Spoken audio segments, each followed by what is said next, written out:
Did you know that about 70% of the players in the NFL are black race? And out of 32 teams and 32 owners, only one of those owners is of a minority race. And my whole life, I've been watching football. And when I look on the screen as a kid, I would never see black coaches. All I would see is black players. And as I got older and I started researching and studying the NFL, I learned to find out there aren't any black owners, which is really crazy to me considering that black players make up more than 50% of the league.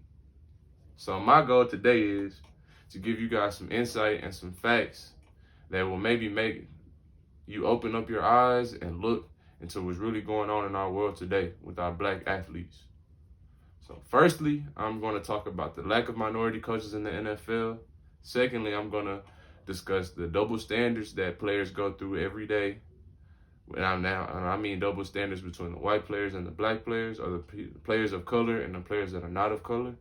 And also, to round things up, I'm going to give you guys a resolution to all of the problems that I present. So the first problem is the lack of minority coaches in the NFL.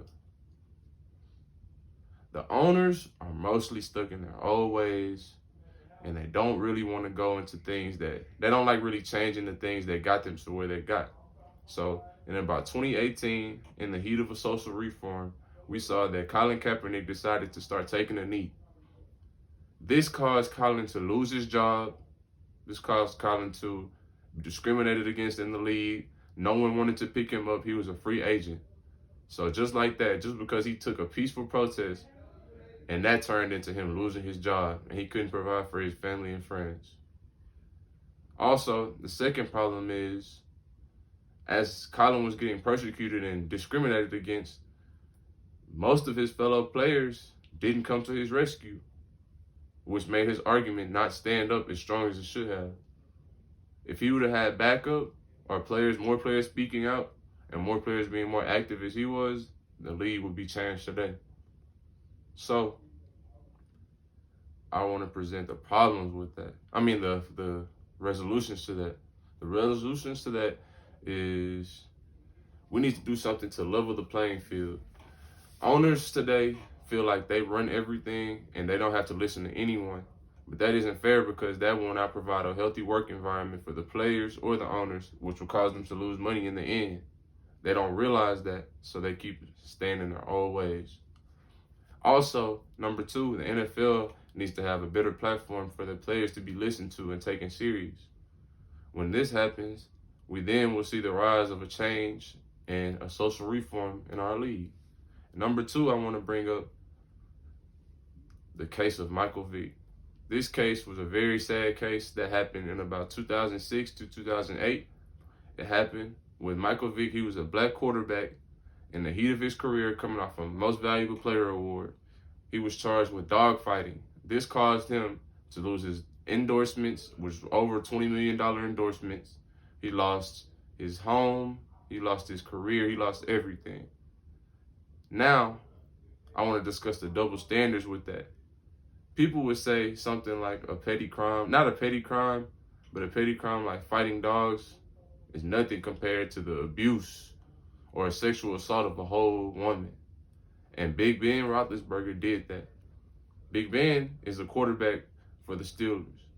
He is a white man. When they found out that Big Ben did that, nothing happened. He didn't lose any endorsements. He didn't lose his contract. He also was known to have paid off his assault victim. These days, Michael Vick, his name is still slandered. He's had commercials about him.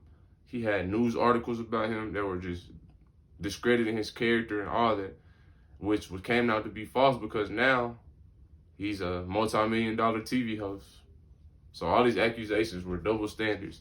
Big Ben, he had over 3 or 4 rape accusations, and nothing has ever happened to him. He still will be a Hall of Fame quarterback. His career was never stopped. That is double standards.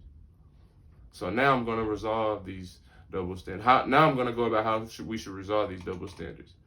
All NFL owners should be put through a social reform class to reteach and remodel the way they view their employees. This will cause for a very safe and very healthy work environment and trust. And I feel like there's no trust between the league owners and the league's players right now. Teams should also be forced to look at minorities for job interviews. There have been some black coaches, such as Coach Mike Tomlin, such as Coach Tony Dungy. Those coaches are minority coaches that have had success and won Super Bowls in the NFL. There is no reason that only 1 out of 32 teams have a minority coach. It makes no sense. I know I have opened up some eyes today about the mistreatment of our black stars, also giving some insight on what I would do to create a safe work environment or a healthy work environment.